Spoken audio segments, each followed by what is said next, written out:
సుమన్ టీవీలో మీ business promotions కోసం ఈ కింది నెంబర్ను సంప్రదించగలరు.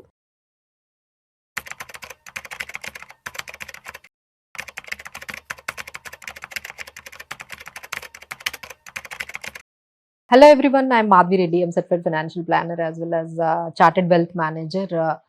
Welcome to today's market wrap up andi. So ee roju manaki Sensex weekly expiry కూడా ఉంది. లాట్ ఆఫ్ వాల్టిలిటీ ఈ రోజు మనం చూసాము. నిఫ్టీ 23,869 దగ్గర క్లోజ్ అయిందండి. సో బిలో 24,000 దగ్గర మనకి క్లోజ్ అయింది విత్ 126 పాయింట్స్ డౌన్ తో క్లోజ్ అయింది.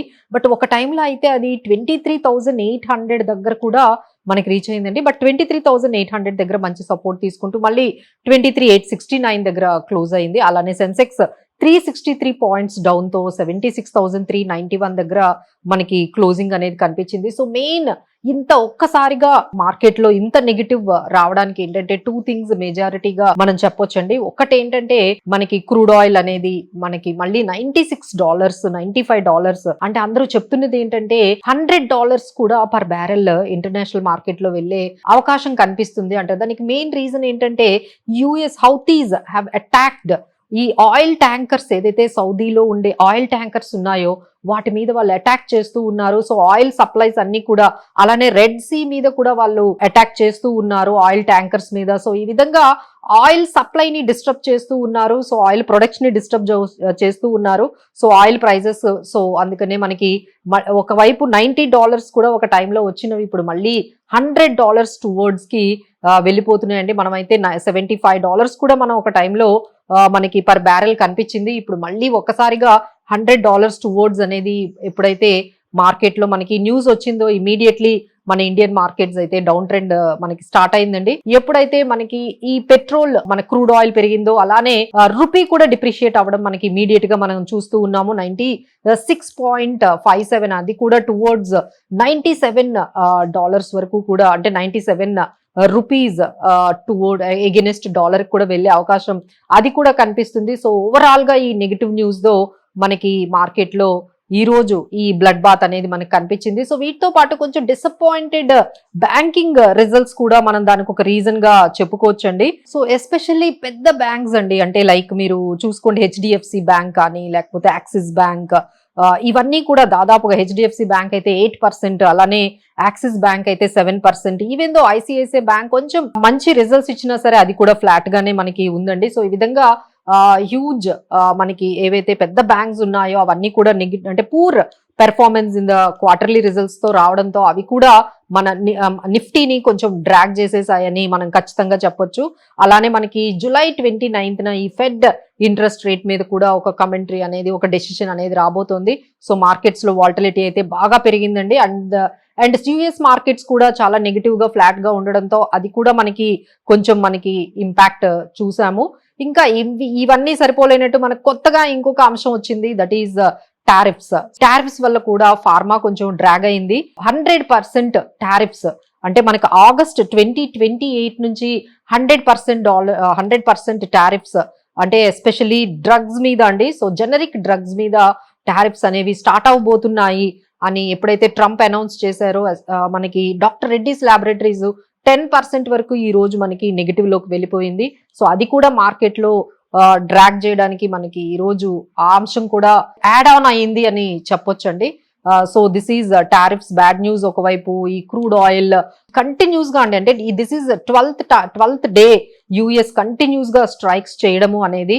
సో అక్కడ కూడా ఎటువంటి మనకి క్లారిటీ కానీ లేకపోతే ఈ యుఎస్ ఇరాన్ ఈ డిస్ట్రప్షన్స్ అనేవి ఎంతవరకు ఉంటాయి అనేది క్లారిటీ లేకపోవడంతో మార్కెట్స్ ఒక్కసారిగా నెగిటివ్ ఈ రోజు అనేది మనకు కనిపించింది. సో రిజల్ట్స్ వరకు వచ్చినట్లయితే మనకి ఫ్రైడే అంటే రేపు మనకి ఇంకా ఇంపార్టెంట్ రిజల్ట్స్ అయితే ఉన్నాయండి. ACC, bank of Baroda, bank of India, CG power, DCB bank, Hindustan zinc, NTPC, REC, SAIL, SBI cards, Shakti pumps, Shriram finance ఇలాంటివి పెద్ద పెద్ద కంపెనీలు మళ్ళీ రేపు మనకి రిజల్ట్స్ ఇవ్వబోతున్నాయి. సో దాని మీద కూడా మన ఇంపాక్ట్ రేపు కనిపిస్తుంది. ఏవైనా మంచి రిజల్ట్స్ వస్తే కొంచెం పాజిటివ్ గా ఉంటుందండి. Otherwise if there is any disappointing results from that quarterly results again markets మళ్ళీ అది డ్రాగ్ అయ్యే అవకాశాలు కనిపిస్తున్నాయి. బట్ ఓవరాల్ గా చూసుకుంటే లాస్ట్ వీక్ అంటే బంపర్ రిజల్ట్స్ ఇచ్చిన కొన్ని కంపెనీస్ కూడా ఉన్నాయండి. So we're talking continuously about the negative. So ఒక్కసారి కొంచెం మంచి రిజల్ట్స్ ఇచ్చిన ఈ వీక్ లో మనం కొన్ని కంపెనీస్ చూద్దామండి. Navkar Corporation, Poonawalla Fincorp, MRPL, BEL, Jio Financial, Tattva Chintan, SG Finserv, Angel One, Groww, Bajaj Consumer, Borosil Renew, Amal, Anand Rathi, ఇవైతే కొంచెం మంచి రిజల్ట్స్ వచ్చాయండి. సో ఎవరైతే ఈ కంపెనీని హోల్డ్ చేసుకున్నారో వాళ్ళు ఆల్రెడీ పాజిటివిటీ అనేది గమనించే ఉంటారు. సో ఈ విధంగా స్టాక్ స్పెసిఫిక్ గా క్వార్టర్లీ రిజల్ట్స్ ని బేస్ చేసుకుంటూ బయ్యింగ్ అనేది కొన్ని స్టాక్స్ లో మనకి కనిపించిందండి. అలానే మనకి నెక్స్ట్ వీక్ ఐపీఓస్ కూడా ఉన్నాయి. సో ఒక్కసారి దాని గురించి కూడా మనం మాట్లాడుకుందాము. Calibre mining and logistic on going issue అయితే స్టార్ట్ అయిందండి. That is 450 crore the. అలానే క్యూబ్ హైవేస్ ది మనకి అది కూడా ఇష్యూ సైజ్ 5000 crore తో ఉంది.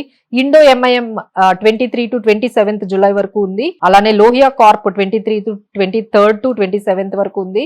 ఇలా మనకి కొన్ని ఐపీఓస్ లో కూడా కొంచెం యాక్షన్ అనేది కనిపించింది. అలానే మణిపాల్ హెల్త్ ఎంటర్ప్రైజ్ కూడా త్వరలో వాళ్ళ ఐపీఓ డేట్స్ ని ఇవ్వడానికి రెడీగా ఉన్నాయండి. సో ఓవరాల్ గా మనం చూసుకున్నట్లయితే కొన్ని స్టాక్స్ మనకి అంటే ఐసిఐసిఐ బ్యాంక్ కానీ, కోటక్ మహీంద్ర, తత్వ చింతన్, ఇలా కొన్ని, India cements, Punjab Sindh bank కొన్ని మంచి రిజల్ట్స్ ఇచ్చాయండి. బట్ వీక్ అయితే axis bank, RBL bank, HDFC bank ఇవైతే కొంచెం మార్కెట్ ని డిసప్పాయింట్ చేసాయి. సో ఓవరాల్ గా మనకి ఈ negative news even corporate results నుంచి కూడా కొన్ని బ్యాంక్స్ నుంచి రావడంతో మార్కెట్ అయితే కంప్లీట్ గా ఈ రోజు నెగటివ్ లోకి వెళ్ళిపోయినట్టుగా కనిపిస్తుందండి. బట్ స్టిల్ వీఆర్ సీయింగ్ 23,800 అయితే మంచి సపోర్ట్ లెవెల్ అయితే మార్కెట్ లో ఈ రోజు కూడా మనకి కనిపించింది. 23,800 రాగానే మార్కెట్ కొంచెం సపోర్ట్ తీసుకుంటూ ఉంది. సో లెట్స్ కీప్ ఇట్ 23,800 అనేది మంచి సపోర్ట్ తీసుకుంటూ, ఇక రేపు వచ్చే మనకి న్యూసెస్ ఏముంటాయి అంటే Q1 రిజల్ట్స్, దాని నుంచి వచ్చే ఇంపాక్ట్ ఉంటుంది. అలానే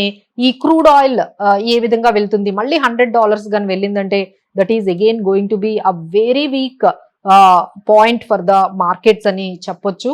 అలానే మనం Q1 రిజల్ట్స్ ని కూడా మనము ఖచ్చితంగా ఫాలో చేస్తూ ఉండాలండి. రేపు చాలా పెద్ద కంపెనీలు మనం చెప్పుకున్నట్లుగా ఉన్నాయి. సో ఇలాంటి టైంలో ఎలాంటి సెక్టార్స్ మీద మనం ఫోకస్ చేయొచ్చు అంటే కొన్ని ఆయిల్ కంపెనీస్ అండి. ఆయిల్ కంపెనీస్ ఎందుకంటే ఈ benefit of surging oil price వల్ల కొంచెం మనకి కొన్ని ఆయిల్ కంపెనీస్ లో ఉంటుంది. అలానే నెస్లే కొంచెం మంచి రిజల్ట్స్ ఇచ్చిందండి. సో ఎఫ్ఎంసీజీ కంపెనీస్ కూడా కొంచెం బెటర్ గా కనిపిస్తున్నాయి. స్పెషాలిటీ కెమికల్స్ లో మనకి చూసుకున్నట్లయితే ఎస్ఆర్ఎఫ్ కొంచెం మంచి రిజల్ట్స్ ఇచ్చింది. అలానే పిఎస్యు బ్యాంక్స్ లో కొంచెం selective like PSU banks driven quarterly results ని కూడా మీరు కొంచెం వాటిని కూడా మానిటర్ చేసుకోవచ్చు. సో ఈ విధంగా సెక్టార్ స్పెసిఫిక్ గా, స్టాక్ స్పెసిఫిక్ గా కొంచెం మూమెంట్ అయితేనే కనిపిస్తుందండి. బట్ ఓవరాల్ మార్కెట్ లో చూసుకున్నట్లయితే ఆ నెగటివిటీ అయితే మనకి కంప్లీట్ గా ఈ crude oil as well as ఈ rupee depreciation and US fresh attacks on Iran and Houthis attacks on ఈ